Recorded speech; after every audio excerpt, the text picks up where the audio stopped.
안녕하세요. 오늘 저희는 스타크래프트 세계관의 그 교활한 무렴이죠. 히로즈 오브 더 스톰의 영웅 자가라에 대해 좀 심층적으로 파헤쳐 보려고 합니다. 당신이 보내주신 나무위키 자료를 바탕으로 자가라가 시공의 폭풍에서 어떤 역할을 하는지, 그 핵심 능력과 전략은 무엇인지 알아보겠습니다. 네, 반갑습니다. 자가라, 상당히 매력적인 영웅이죠. 원거리 암살자인데 운영 방식이 아주 독특해요. 역시 핵심은 그 점막 종양입니다. 점막 위에서는 자신이랑 소환수들 이동 속도가 엄청 빨라지고요. 또 시야 확보가 되니까.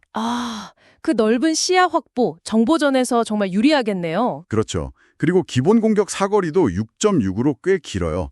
그래서 초반부터 라인에서 상대를 좀 귀찮게 할 수 있죠. 그 정보 우위랑 긴 사거리, 확실히 초반 라인전이 강력하겠군요. 그럼 구체적인 기술들은 어떤가요? Q 스킬, 맹독층 굴리기는 어떻게 쓰이나요? 이게 영웅한테 맞추긴 좀 어려워 보이던 게. 네, 맞아요. 맹독충 굴리기는 사실 영웅 적용용이라기보다는 라인 정리나 거물 철거, 그러니까 공성에 더 유용합니다. 아무래도 굴러가는 속도도 있고 해서 영웅한테 직접 맞추는 건 좀 까다롭죠. 아하, 그럼 주력 딜링은 다른 스킬이 담당하겠네요. 네, W 스킬, 추적 도살자가 있죠. 히드라리스크 한 마리를 소환하는데 이게 단일 대상을 아주 집요하게 물고 늘어집니다. 딜이 상당해서 무시하면 안 되고요. 또 상대 스킬 같은 거 대신 맞아주는 용도로도 쓸 수 있어요. 오, 그냥 딜만 넣는 게 아니라 탱킹 역할도 어느 정도 하는군요. 그럼 이 스킬, 감염체 투하는요? 이것도 소환이던데? 네, 감염체 투하는 그 지정 위치에 낙하주머니를 떨어뜨려서 광역 피해를 주고 에바키 2마리를 소환해요. 이건 이제 공성할 때나 용병 캠프 돌 때 속도를 확 높여주고요. 아니면 아군 시식이랑 연계해서 쓰면 좋아요. 에바키 둘, 이것도 라인 압박에 도움이 많이 되겠네요. 그럼요.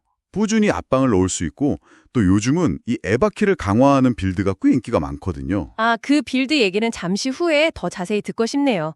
그 전에 가장 중요한 선택이죠. 궁극기, 개걸악귀랑 땅굴망. 와, 이건 정말 스타일이 확 다른데. 네, 그렇죠. 정말 극과 극의 궁극기라고 할 수 있는데요. 개골아귀는 아시다시피 한타 파괴력이 엄청납니다. 넓은 범위의 적을 그냥 4초 동안 삼켜버리니까요. 무력화시키고 피해도 주고요. 와, 4초면 진짜 긴 시간이네요. 이걸로 한타를 그냥 뒤집을 수도 있겠어요? 맞습니다. 아군이랑 연계만 잘 되면 불리한 싸움도 역전시킬 수 있죠. 데스윙 빼고는 저지불가 상태의 적도 꿀꺽 삼켜버리니까요. 와, 저지불가를 삼킨다고요? 대단한데요. 그럼 반대로 땅굴망은 어떤 플레이를 위한 건가요? 땅굴망은 완전히 운영, 특히 그 스플릿 푸시에 특화된 궁극기입니다.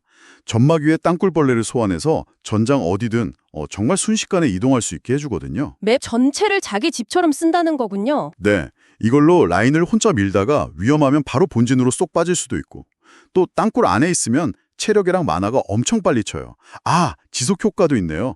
점막 위에서 평타 치면 쿨타임 줄어드는 거. 네, 그래서 땅굴망을 찍으면 자가라의 어떤 지속적인 활동 능력이 크게 올라가죠.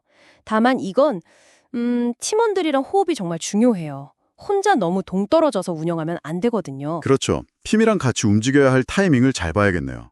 그럼 이제 자가라의 강점과 약점을 좀 정리해 볼까요? 강점은 역시 말씀하신 대로 1대1 라인전이 엄청 세고 점막으로 시야 장악이 뛰어나고 공성 능력도 좋다는 거.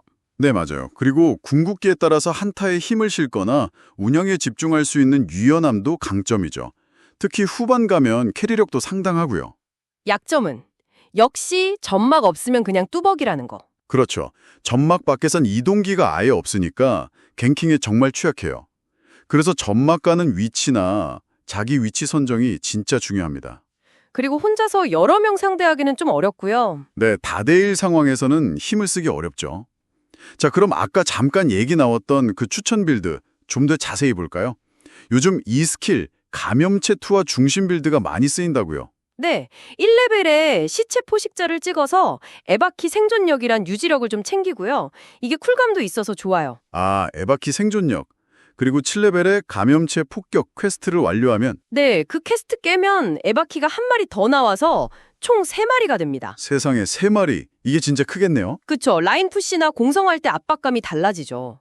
그리고 진짜 핵심을 16레벨 특성인데요. 16레벨. 뭐죠? 부식성 타액이요. 이게 뭐냐면 소환수가 적 영웅을 때릴 때마다 대상 최대 생명력 비례해서 추가 피해를 줍니다. 와, 잠깐만요. 에바키 3마리가 계속 때리는데 그게 다 최대 생명력 비례 데미지로 들어간다고요? 네, 그래서 이 특성 찍는 순간 상대 탱커 라인이 그냥 녹아내리기 시작해요. 지속딜이 정말 어마어마해집니다. 이야, 이건 정말 강력한데요. 그럼 구급기는 보통 개걸하기를 가겠네요. 한타 기여도 해야 하니? 네, 보통은 개걸하기를 선택하고 20레벨에는 폭군하기로 강화해서 한타 영향력을 더 높이는 편이죠. 개걸하기로 묶어놓고 그 위에 감염체 투하를 쓰면 딜 넣기도 좋고 또 퀘스트 스택 쌓기도 편하고요. 그렇군요. 잘 알겠습니다. 종합해보면 자가라는 점막으로 맵을 컨트롤하고 소환수로 계속 압박을 넣는 정말 독특한 스타일의 원거리 딜러네요. 네, 운영의 강점을 가지면서도 빌드나 궁극기 선택에 따라 한타에서도 충분히 역할을 할 수 있죠. 어떻게 쓰느냐에 따라 정말 팔색조 같은 매력을 보여줍니다. 핵심은 역시 점막을 얼마나 잘 활용하느냐, 그리고 자신의 약점인 기동성 부족을 어떻게 커버하느냐겠군요. 정확합니다. 점막을 통한 정보 우위, 그리고 끊임없는 공세. 하지만 항상 자신의 위치를 생각해야 하는 영웅이죠. 자, 오늘 자가라에 대해 정말 깊이 알아봤습니다. 초반 라인전 강자에서 시작해서 후반 캐리 역할까지 가능한 잠재력이 큰 영웅인 것 같습니다.